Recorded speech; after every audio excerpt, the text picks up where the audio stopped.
Assalamualaikum warahmatullahi wabarakatuh. Saya akan menjelaskan kembali tentang perhitungan pembentukan portofolio optimal dengan metode single index model. Pada pertemuan sebelumnya, video sebelumnya kan sudah saya jelaskan tentang materinya dan contoh perhitungan berdasarkan rumus-rumus yang ada dan tahapan-tahapannya.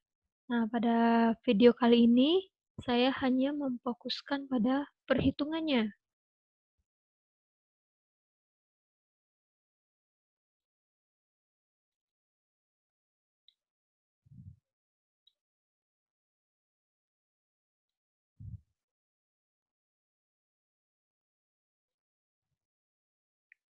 Oke.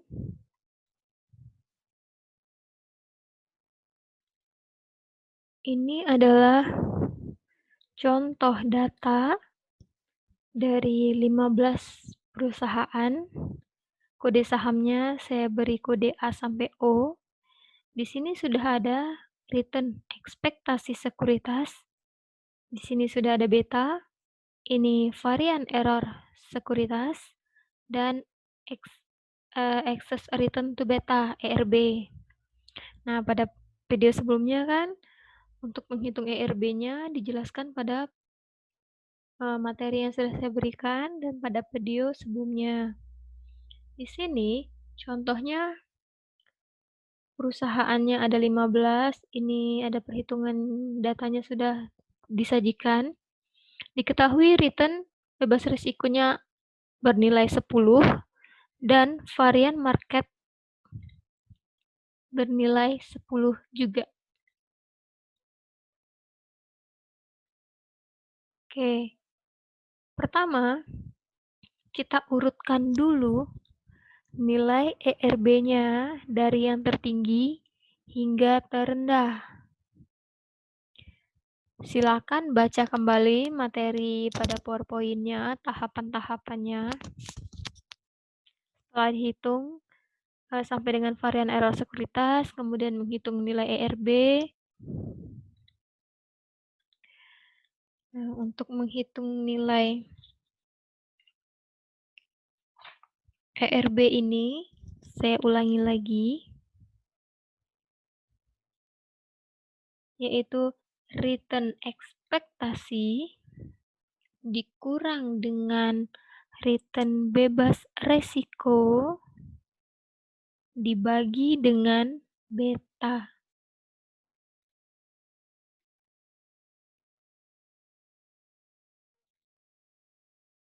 Dikarenakan posisi RBR-nya tetap, maka saya beri lambang dolar supaya nanti tinggal ditarik. Oke, sama kan hasilnya? Jadi untuk menghitung ERB itu, return ekspektasi dikurang dengan return bebas resiko dibagi dengan beta. Oke. Setelah dihitung semua ERB untuk seluruh saham ini, langkah selanjutnya adalah mengurutkan perusahaan dengan ERB tertinggi sampai terendah. Oke. Jadi yang pertama itu adalah M, L, F, O, B, A, E, C, D, K, J, N, I, G, H. Posisinya berubah. Oke, setelah ini adalah data perusahaan berdasarkan tingkat ERB tertinggi sampai dengan terendah. Langkah selanjutnya adalah menghitung AI. AI ini return ekspektasi dikurang dengan return bebas resiko dikali dengan beta dibagi dengan varian error sekuritas.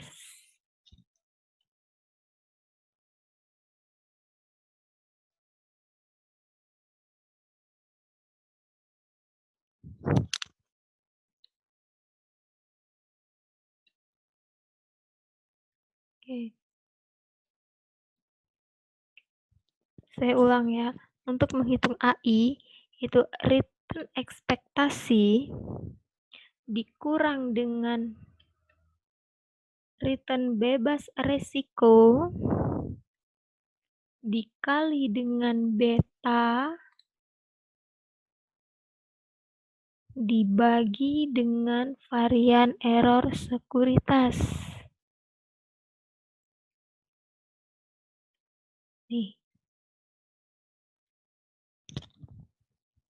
dikarenakan posisi RBR-nya tetap dan nilai RBR itu berlaku untuk seluruh perusahaan, maka di sini saya berikan lambang dolar. Supaya nanti waktu tarik posisinya tidak berubah. Oke, kalau sudah pakai rumus 1, ke bawahnya tinggal ditarik. Untuk menghitung BI, beta kuadrat dibagi dengan varian error sekuritas. Lihat lagi rumusnya pada materi yang sudah saya berikan. Ini betanya dikuadratkan, dibagi dengan varian error sekuritas. Kalau sudah dapat 1, sisanya tinggal ditarik. Kalau sudah menghitung AI dan BI, selanjutnya menghitung kumulatif AI dan kumulatif BI. Kumulatif itu adalah nilai kumulatif sebelumnya ditambah dengan AI pada kolom ini, pada baris ini, sorry. Nah, dikarenakan ini sebelumnya tidak ada, maka langsung dipindahkan saja untuk AI-nya. Nah, untuk yang kedua, nilai kumulatif sebelumnya 4,114 ditambah dengan nilai AI pada perusahaan ini. Oke, yang kedua sampai seterusnya bisa ditarik. Begitu juga dengan nilai BI. Ini tinggal di copy aja. Sorry.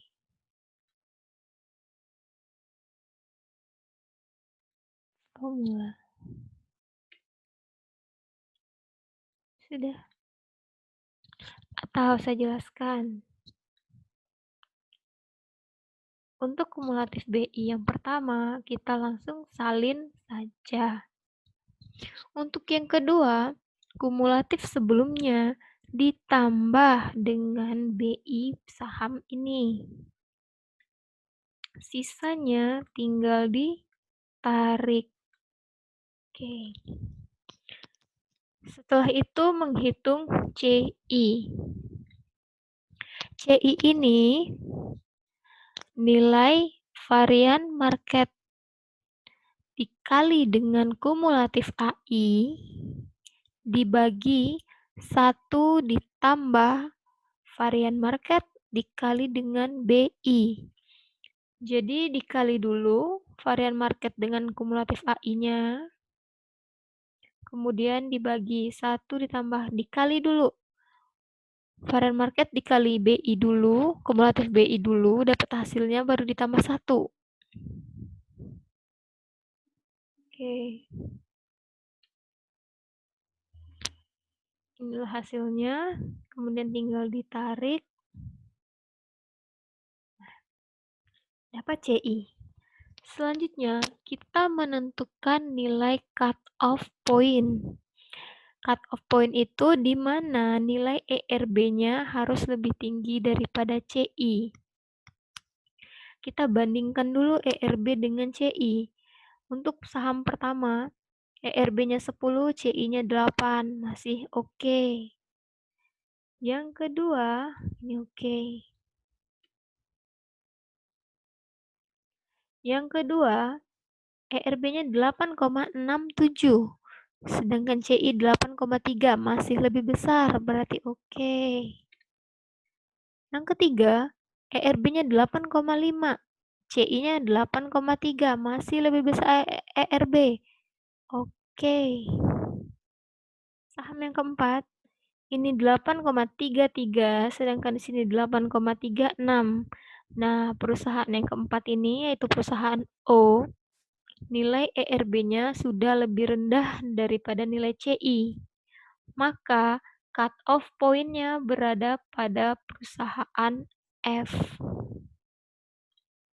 Karena perusahaan inilah yang nilai CI-nya terakhir masih lebih rendah daripada ERB. Dari 15 perusahaan ini yang masuk ke dalam portofolio optimal ada 3, yaitu perusahaan M, L, dan F, di mana perusahaan ini mempunyai nilai ERB-nya lebih tinggi daripada CI. Dan nilai C bintang atau cut off point-nya berada pada nilai CI perusahaan F. Ini kita salin dari perusahaan M, L, dan F. Pindah sheet sini. Nah, kemudian kita menghitung berapa sih proporsi dari ketiga perusahaan ini. Masing-masing untuk menentukan nanti berapa jatahnya untuk perusahaan M, perusahaan L, dan perusahaan F, sehingga bisa membentuk portofolio optimal. Jika sudah didapat nilai cut-off point, selanjutnya kita menentukan ZI, di mana ZI ini adalah proporsi dari perusahaan itu di dalam kombinasi portofolio optimal. Rumusnya adalah beta dibagi dengan varian error sekuritas, kemudian dikali dengan ERB dikurang dengan cut off point atau C bintang. Bukan CI ya, tapi C bintangnya. Nah, di sini kenapa saya berikan lambang dolar pada C bintangnya? Karena posisi cut off point-nya yang dipakai adalah nilai ini untuk seluruh perusahaan ini. Oke, sudah didapat hasilnya. 1 perusahaan M, kemudian perusahaan L, dan perusahaan F. Kemudian dijumlahkan. Nah, ini adalah jumlah proporsi dalam angka. Kemudian kita mencari berapa sih persentasinya.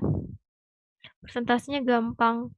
Untuk mencari persentasinya, nilai ZI dibagi dengan total ZI dikali 100%. Ingat, nilai ZI dibagi total kali 100%. Ini juga, kemudian ditotalkan nilainya harus 100%.